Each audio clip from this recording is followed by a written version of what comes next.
This is Taylor Elwood with the Men's Mysteries, and today I'm thrilled to be interviewing Tom Gentry.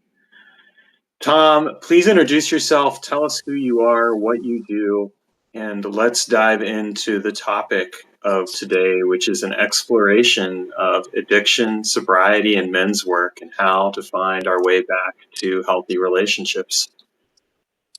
All right. So I 52-year-old white cis male, who grew up in central Indiana, and I'm the youngest of 8 kids, 5 older sisters. And I think that was something that really affected the way I view men and what kind of man I wanted to be, how I wanted to show up in the world, and continues to affect that.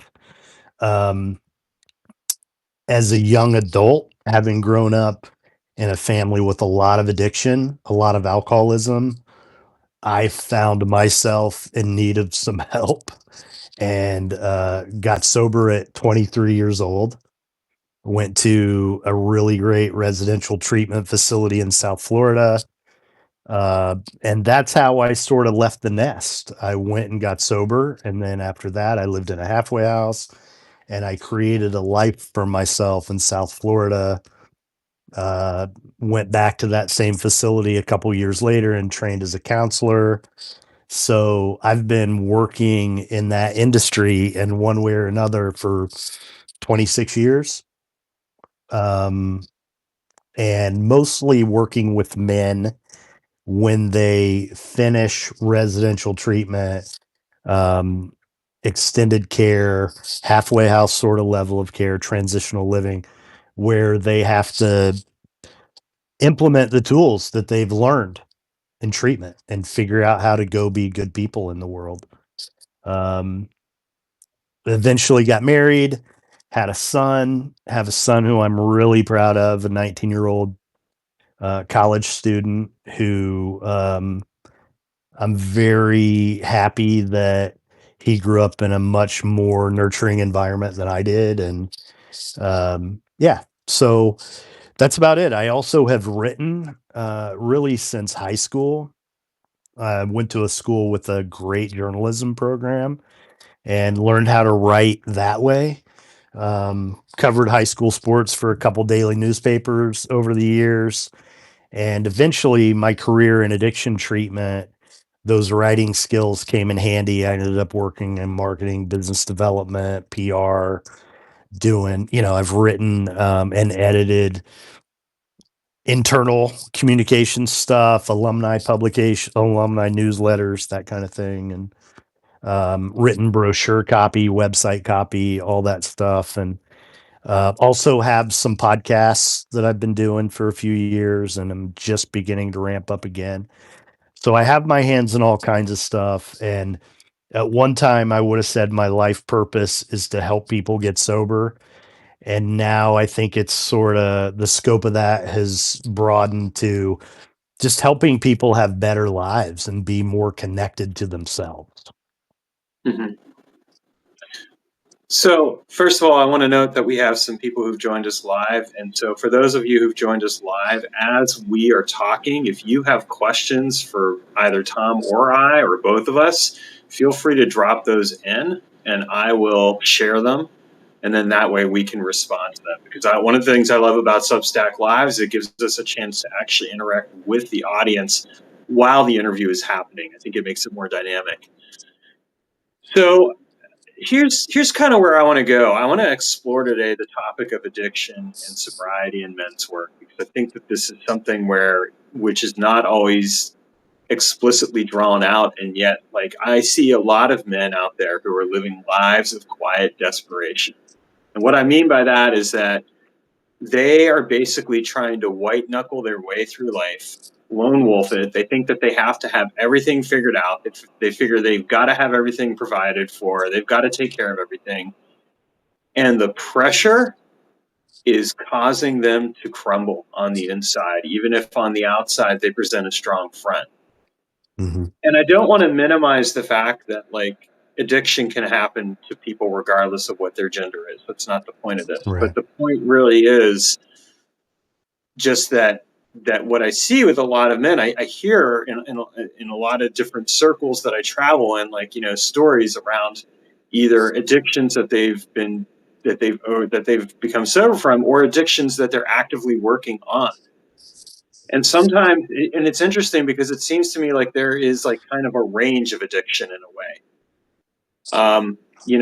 Something from as simple as like, okay, I'm going to have one drink a day, which might not seem like an addiction or Mhm. like alcoholism, but I think actually totally could be, to, the full blown, okay, I'm going and I'm day drinking and I'm basically just trying to get through the day as best I can.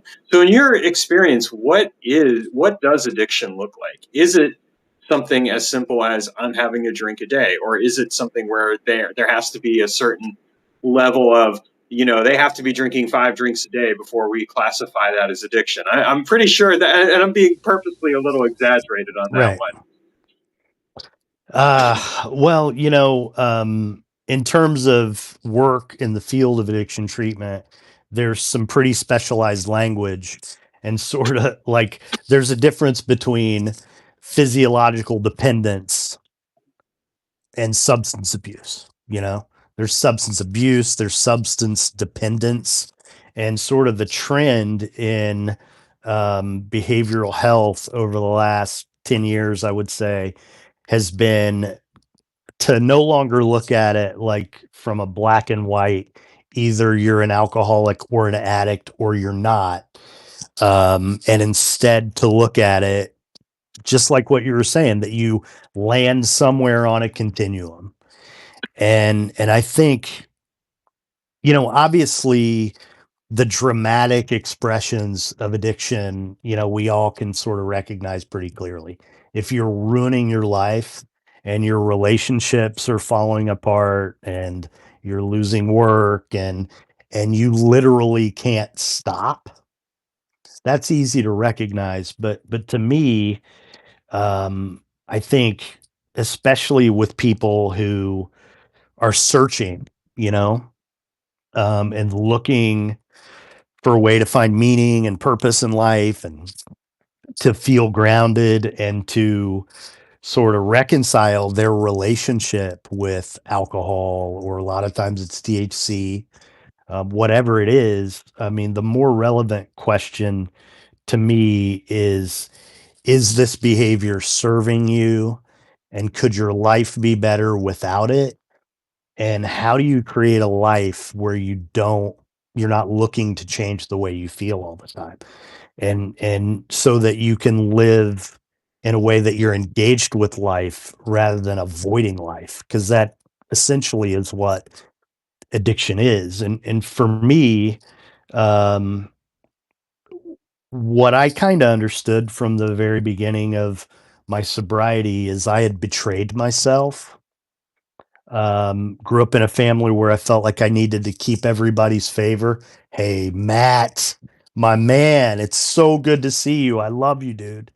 Hope you're doing well. Thanks for jumping on. I'm sorry I had to say hello to that guy. Hey, this is why we're Um, doing this live, yeah, right? Let's be yeah, spontaneous. Let's have some fun, brother.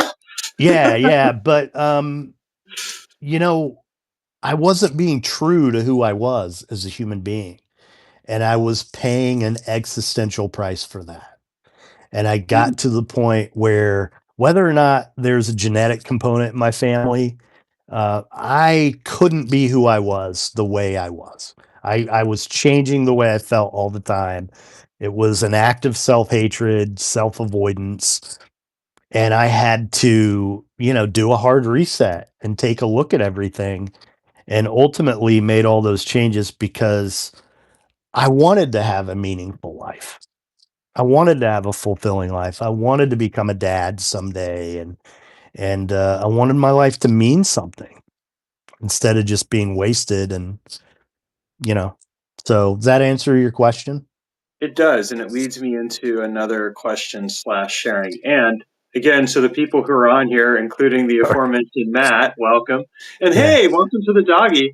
yeah, If that's you have Caesar. questions, for us, feel free to drop those in. Because one of the reasons why I like to do these live is to encourage audience participation. And if you're enjoying this, please click on that heart button, Give us some love, because that also is always helpful. So here's the thing that I kind of come to. I don't know if you're familiar with the work of Dewey Freeman. He's like a therapist. He's done like over 50 years of work, and he talks a lot about attachment theory. And one of the things he says about addictions is that an addiction is essentially a replacement for healthy relationships. Like, I don't have a healthy relationship with other people in my life, and what I'm doing is I'm getting addicted to something, whether it's a substance or it's an activity or something else along those lines, or maybe a combination of things, in order to fill in the gap, to Mhm. fill in the thing. And when I heard that, I really resonated with it. I mean, I grew up. My dad was an alcoholic. First of all, that was one thing. Like, he was definitely an alcoholic. Um, and The other thing that kind of like really stands out to me about all of this is that I look at my own behavior, my own experiences. And so, I was in a marriage where I was checked out. Mhm. We would have like a glass of wine each night. And I never really thought about it, but I came to realize, like, I realized after I got out of that marriage and I purposely abstained from alcohol for a while. I'm like, wow, I really relied on that glass of wine each night. But Mhm. the other thing is it wasn't just the wine, it was the video games. I still play video games occasionally, but I used to play video games every night, and I would play for hours. And in the meantime, my wife would be just busy, kind of working on her own stuff or doing her own things, and we were kind of there, but we weren't really connecting and relating to each other. It was just like we were living separate lives side by side. And what really stood out to me about that later on was kind of the recognition of, okay, yeah, here I am with this person, but we're not really connected. And that felt to me like a huge part of what caused the addiction. So I'm curious as to what your thoughts are around, relationship and addiction, and whether or not what I shared in regards to doing like my own story here, if that resonates with you and lands, and what that means. Yeah, yeah.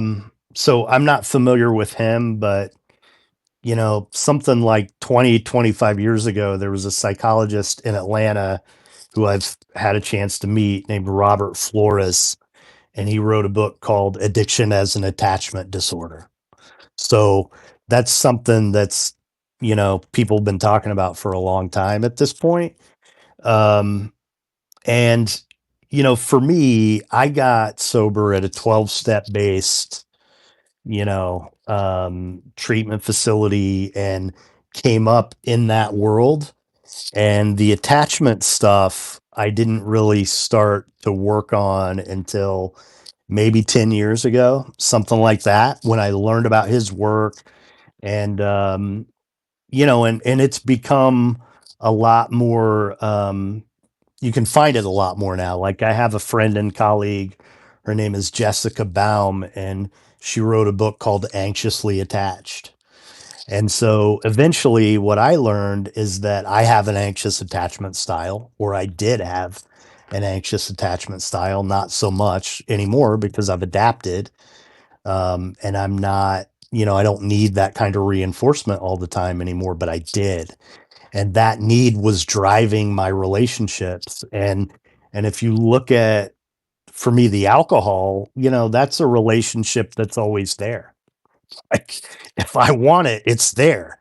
I could always go to it, and it was always a source of comfort. But I think, if I didn't have an insecure attachment style, I may have never become an alcoholic.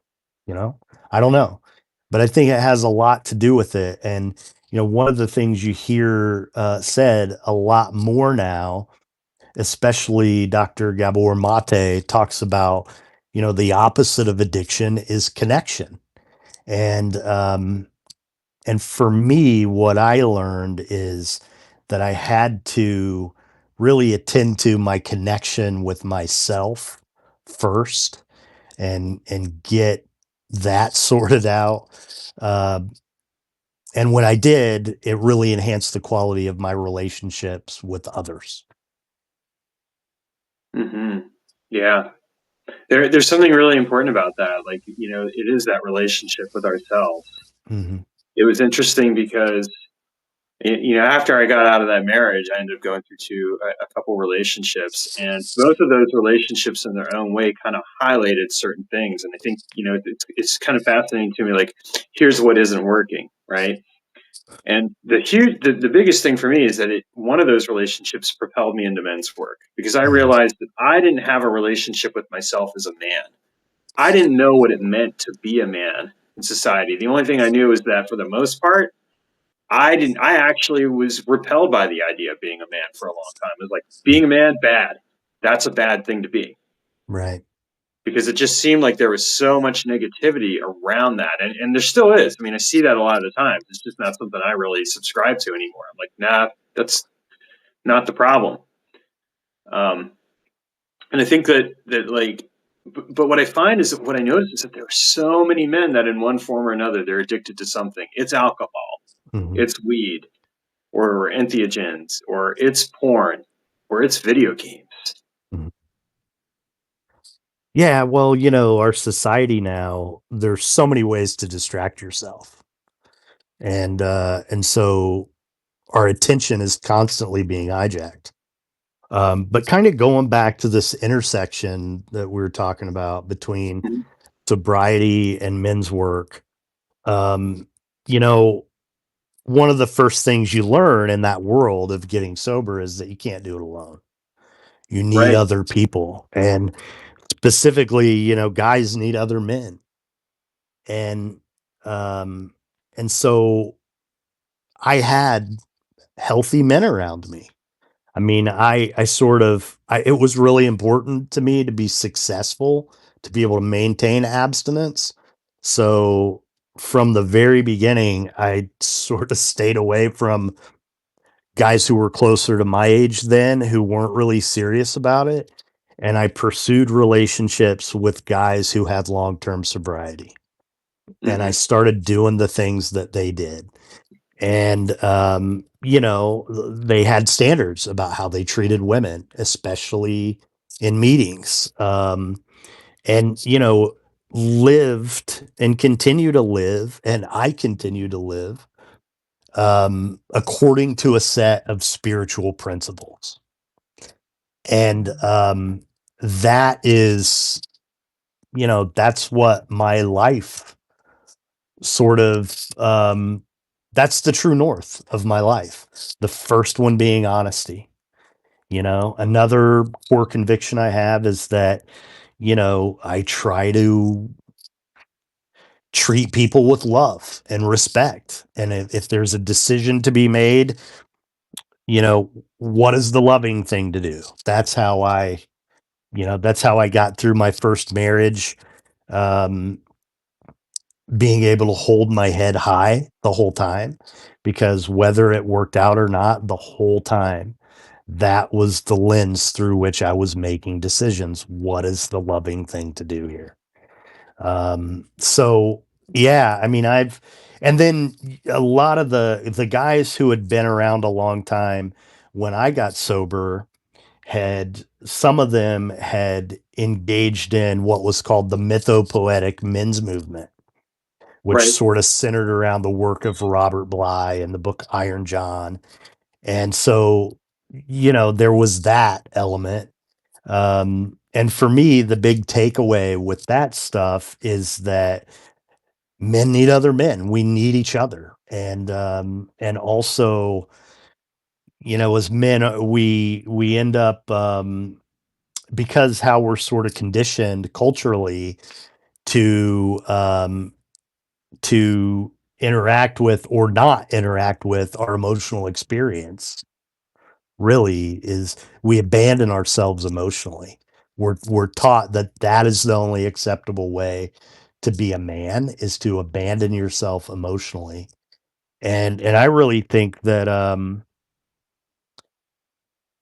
you know our hearts are really important. It's important for us to be connected to our hearts. We have lots of knowledge, internal knowledge. We women aren't the only ones who have intuition. You know, we have it too if we're willing to tap into it and listen to it. And for me, the best decisions I make in my life are the ones where I'm tuned in to what I'm feeling. I'm, you know, responding to whatever knowing I have Hmm. internally, you know? Yeah, I call that really being in touch with the sensitive hearts. You know, like men have sensitive hearts. We've Mhm. been told we're not supposed to feel. We're told that you know we're kind of like, oh, we got to compete against each other and all these other things that aren't really helpful. And the other thing that I kind of see, and I think that this is part of what leads to addiction, is that what I've observed, and certainly from my own life, but just observing men in general, is kind of there's this tendency to displace our emotional needs onto our romantic partners. And I'm a cisgender heterosexual white male, so I'm just going to speak Mhm. toward my experience. I'm not for anyone who identifies as other than that. I get it, but I'm going to speak to my experience. That's the experience I've got. Right. I know that in my life, with most of my relationships, I displaced a lot, if not all, of the emotional labor onto the woman in my life, which was exhausting for them because then they Right. were having to show up and do a lot of that work. And I wasn't doing it because I just wanted to be taken care of. Mhm. I want you to take care of me and et cetera, et cetera. And what I came to a realization around at a certain point was like the reason that I was, you know, finding my addictive needs met through video games, through the alcohol that I was drinking, or like whatever else I was consuming at the time. And it was an active consumption. That's a key point too, was that it was because I was avoiding that internal experience. And I didn't feel like I could share that internal experience with her because I was afraid of how she would respond. So I was putting all of the power as well of that relationship into her hands, which she didn't necessarily want. And it was when I started to have healthy relationships with men and started to realize, oh, I can actually connect with other men and I can actually enjoy being a man and actually find a sense of pride and start taking care of and loving myself. That made a difference. But then there's something else that you hit on. I started living a life based on values, where I was very clear, like, what are my values? How do I find those values? How do I pick those out? So I'm kind of curious, how does with this work around sobriety, you know, you talked about the values piece, but what what where do you think the role of doing the emotional labor comes in as well for that? Because I imagine there is a fair amount of work involved with that in terms of being able to kind of reclaim that sense of self and honestly that sense of sovereignty from the addiction itself and also in relationship with other people. Well, you know, one thing I picked up on very early on in sobriety is that the men anyone who stuck around and were able to achieve long-term sobriety and have happy lives, they never stopped working on themselves. They continued to work on themselves.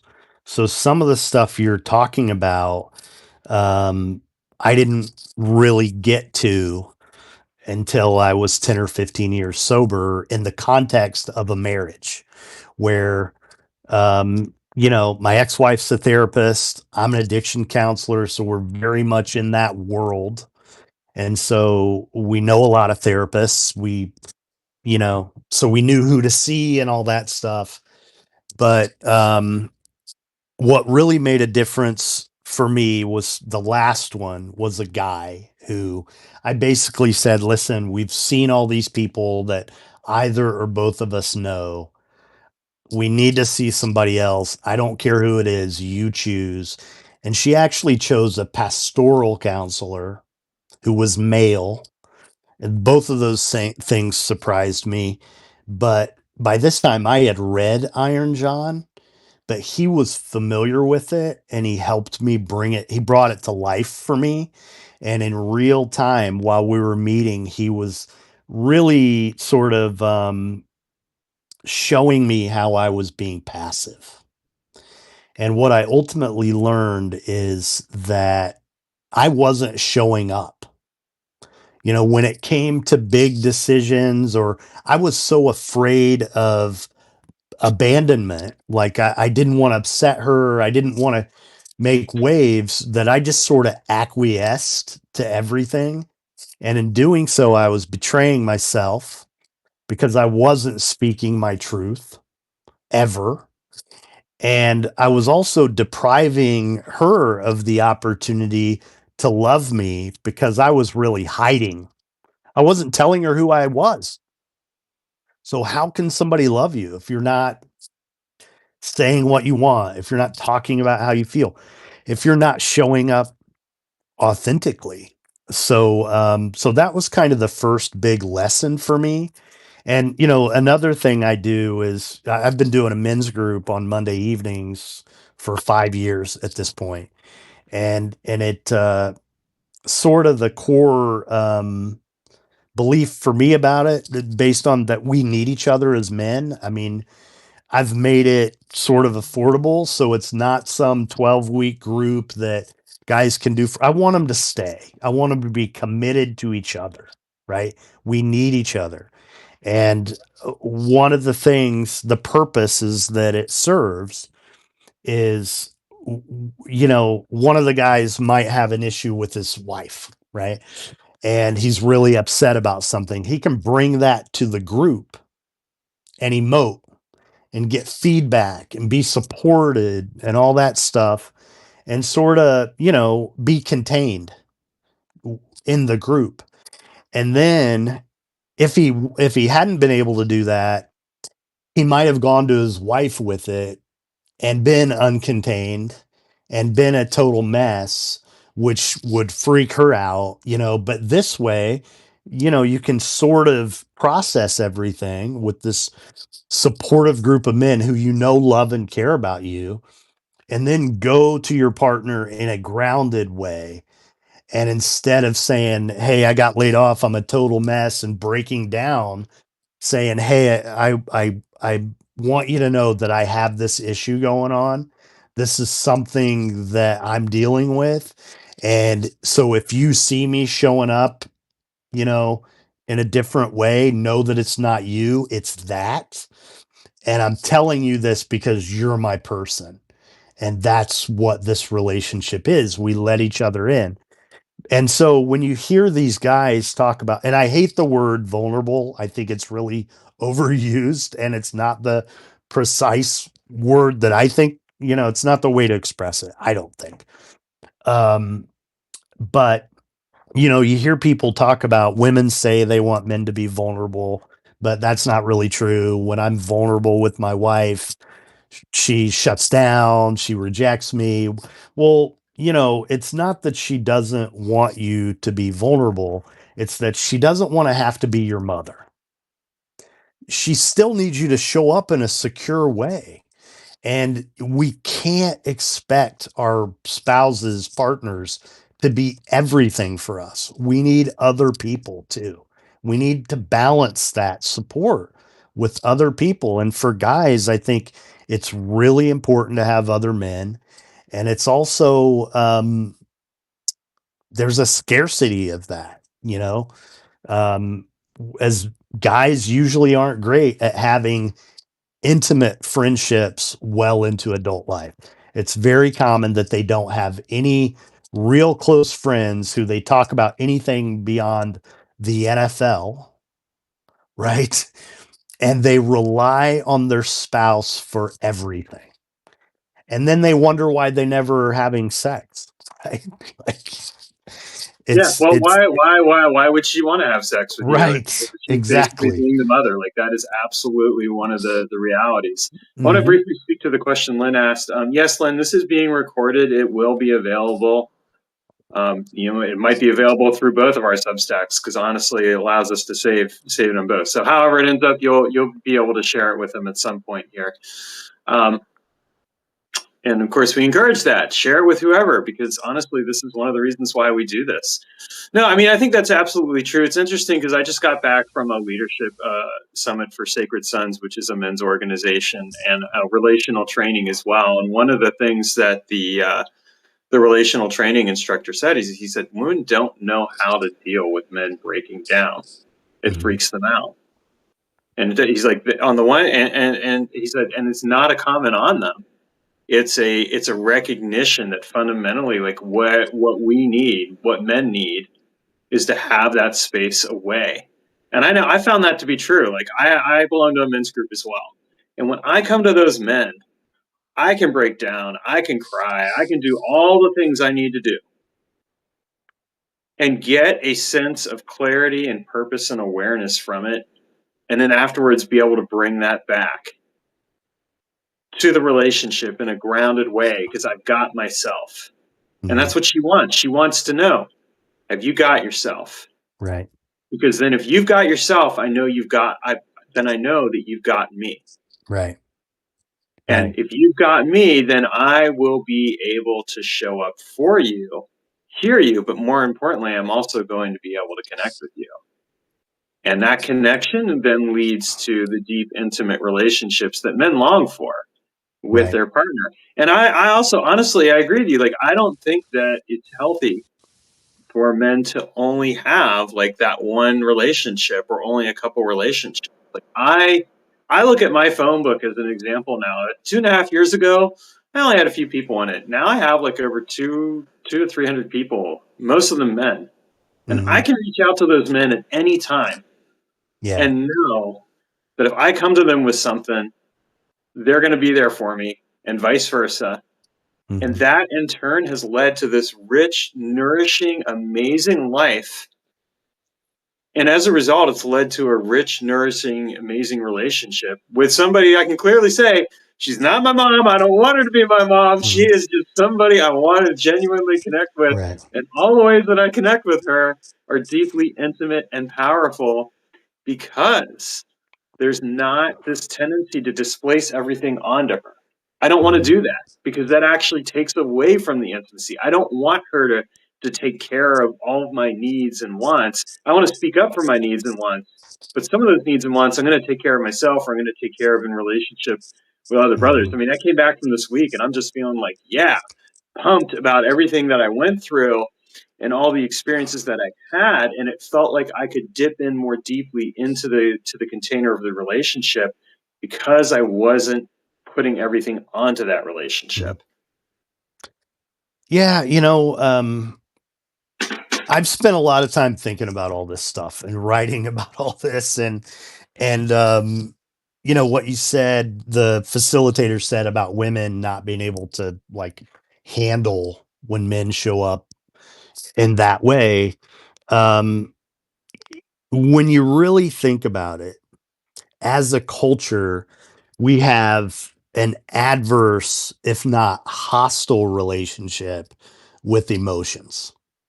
Whenever you hear anybody talk about emotions, it's always a negative connotation. Don't get emotional, or it has a negative connotation. And I think the truth is, we kind of go through this saying that men are deprived of these things or aren't taught these things. But what I think is true is that for women, it is acceptable to experience and express a limited range of emotions. And for men, it is acceptable to experience and express an even more limited range of emotions. I think that's really what it is. And so, you know, one of the things Brene Brown says is, you show me a woman who can show up for her partner that way, and I'll show you a woman who's done a lot of work. And, those guys in your group, the guys in my group, they wouldn't be able to show up that way had they not worked through their stuff, at least to some degree, and also walked through the fear of living it. And going back to the vulnerable thing, I mean, if you watch the whole TED talk that she did, where the word vulnerable kind of became a thing, it's more than just vulnerability. It's about, the way I describe it is exercising the courage to be real. Right. To be real. That's what it's about. And the only reason vulnerability becomes part of the conversation is because we fear emotions. We fear showing people our emotions because people don't know how to deal with it and they freak out. So, and all you have to do to notice this in everyday life is anytime you see someone shed a tear, whether it's on television or out in the world, almost invariably they apologize. Why? Why would you apologize? It's because people, we're trained to not to avert our gaze from our pain. And Well, if you cry, here's the thing. We're it's If I can't take it, it's because I'm triggered. So if you cry, I can't have you cry, because if you cry, I might cry and I don't want to cry. So I'm going to act out in anger and get mad. That's what happens. That's what happens. you went to where I was going to go, which is to say, Yeah. like, it's also kind of interesting because it's like, all right, like, if I go to like if I go to like a men's weekend retreat, or I go to a group or whatever, and a man starts crying, if my first instinct is to try and comfort that man, it actually is actually coming from a place of self-interest. Like, I may not be comfortable with that experience, but what if I were to simply allow him and myself to fully experience that range of emotion? Mhm. And that for me has been a huge thing. Like, I am allowed to feel the emotions. And I agree with you that men and women have been socialized to experience a limited range of emotions. I mean, how often are women told to smile, right? How often are they told to be happy? Mhm. And I think it's kind of interesting because I kind of look at it in relationship to men, that one of the reasons why men abandon themselves and their own needs and wants is because they're like, oh, well, I want her to be happy because then I'm safe. Right. Okay, well then, if that's your reason for wanting her to be happy, guess what? You're not Mhm. safe, and you're not creating safety for her. Mhm. There is no safety. Right. Instead, you're trying to strategize a way to get what you want and need without being honest and being real. You're Yeah. trying to be 3 steps ahead. And the problem with that 3 steps ahead strategic thinking is it doesn't work. This is why there are so many men who are frustrated, because they're like, well, if I just got this just right, the only way you're going to get it right is by learning how to open up to yourself. It's not even about being vulnerable, it's about being opening up. How do I open up to myself? How do I give myself the space to allow myself to fully be in that brilliant inner world with the intuition, the masculine divine presence, the sovereignty of myself, and then at the same time be able to fully be grounded and allow other people to have their expression? And Mhm. sure, it's terrifying. It's scary. I mean, I remember I spent so much of my life being afraid of expressing what I wanted and needed Mhm. to other people. And one of the most refreshing things that I find now is that I express what I want and need on a regular basis to the person that I'm with, and not with the expectation that she's going to say yes, Right. but rather with just the fact that I can. And it's like this relationship is so much easier. And as a result, I have like I don't really drink anyway, but like I have no interest in playing video games that much anymore. Like once in a while I'll play just because it's like but it's like for the most part, like any of the things that I used to do a lot of the time, like no, I'd rather be creating. I'm not consuming anymore. I'm not trying to fill up the gap. Instead, I'm just, and it's not because I'm in necessarily just because I'm in a healthy relationship with a woman in my life. It's because I'm in a healthy relationship with myself. I'm Mhm. in a healthy relationship with men like you, and I'm in a healthy relationship with her. And I'm not. It's because I'm not putting everything. I'm not trying to fill something up. I'm not trying Mhm. to just like hope that if I get into just the right place, I'll be safe. Instead, I'm Mhm. actively creating my safety by being real, raw, and relational. Mhm. Yeah, big stuff. Yeah, brother. So Yeah, where can people? Oh, go on. You were going to no, say no, something. no. No, no. I was I was going to say, uh, where can people find you on the web? Where can they find out more about who you are and what you're doing? well, I'm actually in the process of launching a new website, but right now, tomgentry.net. And you know, uh basically what I do professionally is I do recovery coaching with people, mostly men, when they're discharged from residential treatment. And I also do some recovery coaching with people in their first year of sobriety, where maybe it's more of a thing like they need to evaluate their relationship with alcohol or whatever it is. Um, then I do family coaching where, you know, I'm sure you've seen the show Intervention. Like, I know some of those guys, I've trained with some of those guys.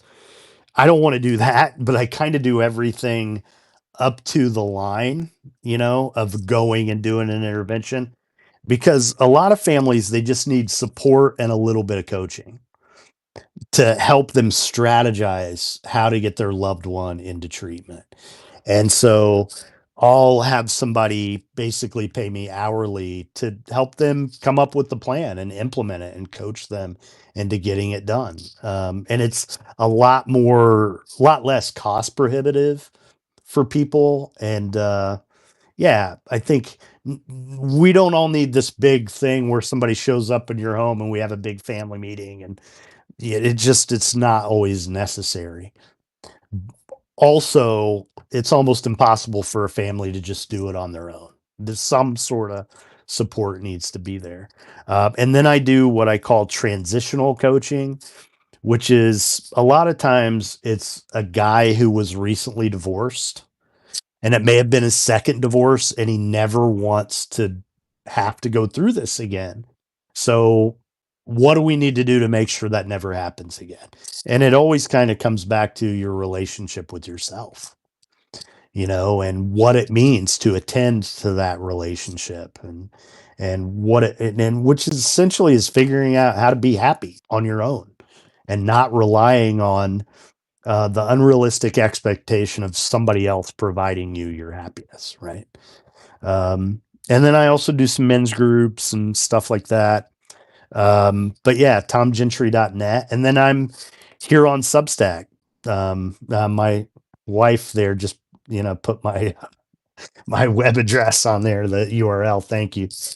Yeah, I'm on Substack a little bit every day, and I try to publish something once a week. And I publish some stuff about dating because I just see so much stupid advice about dating specifically on Instagram. And the thing is, you see a lot of advice about how to get a date, but almost no advice on how to actually be in a relationship. Mm-hmm.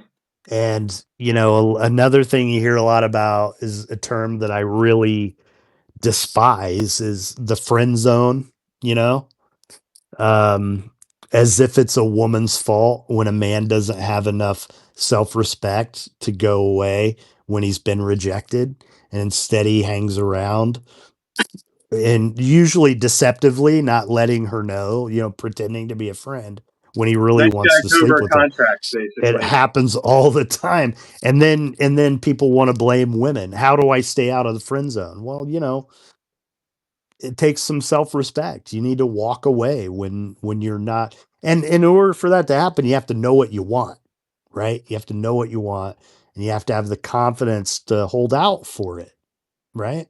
This goes back to the whole values thing, because like I mean, that's exactly it. Like, the more I respect myself, care about myself, take care of myself, the more I value myself and know what my values are, the easier it is to actually attract somebody that is going to meet Hmm. that. Yeah. Because that person's going to see, like, first of all, oh, he's taking care of himself. I'm not going to have Hmm. to do all the work. He's not going to be a third child. Hmm. And at the same time, you know what? I want to see that she knows how to take care of herself. I mean, Right. I've seen that plenty of times too. Right. I don't want to be in a relationship with somebody who like expects me to pay for everything and expects me to always be the provider and all that. I want somebody who's willing to show up for themselves Hmm. as much as I show up for myself. And the saying that I have that kind of goes into this is, I can only show up as fully for my relationships as much as I show up for myself, because it's like, Right. it's true. Yeah, it is. It's very true. I had something else I was going to comment on, and I lost it in the last 3 Sorry, seconds. I just So, was like, yeah, I hit that. I was like, I was just like, well, yeah, man. I know what it was. It's that, this idea of what we want. I think ultimately we need to know who we are as human beings. We have to figure that out. And what I've learned is, I mean, you ask just about anybody who they are, and they'll start telling you what they do, or they'll tell you who they are to other people in their life, but they don't know how to answer that question really. And Mm, for me to be able to answer that question, sort of what sort of led me there was, what do I want?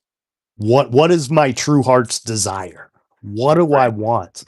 And then that helps me sort of hone in on who I am. And there's another book that has been significant to me, and a lot of guys read in recovery when they're trying to sort out all this manhood stuff.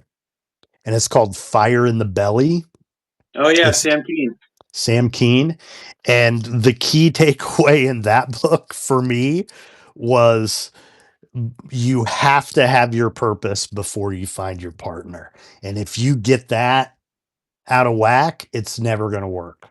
And that's what I always did in failed relationships, is I always prioritized the partner over everything else in my life. I tabled everything else. But when I stopped doing that and really focused more on my purpose, and he talks about this in the book, then you're kind of at a place where you're going somewhere and you're inviting somebody to come along with you. I'm making room for you in my world. That's a whole different thing than I need you because I don't know how to be alone.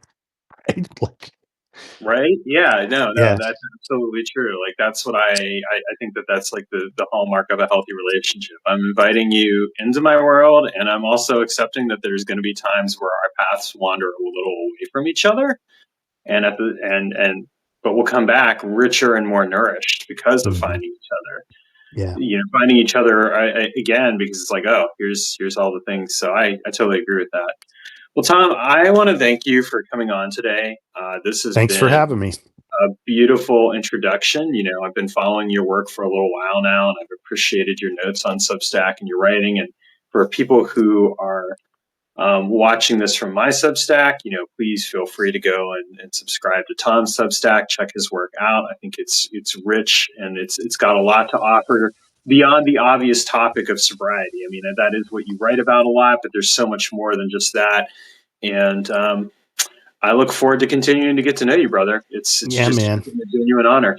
Likewise. Thank you so much for inviting me. And thank you, 11 people who are still watching. And I probably will share this on my feed so my people can access it and learn more about you too. All right. Awesome, brother. Take care, All right, everyone. man. All right. Bye All bye. right. Bye.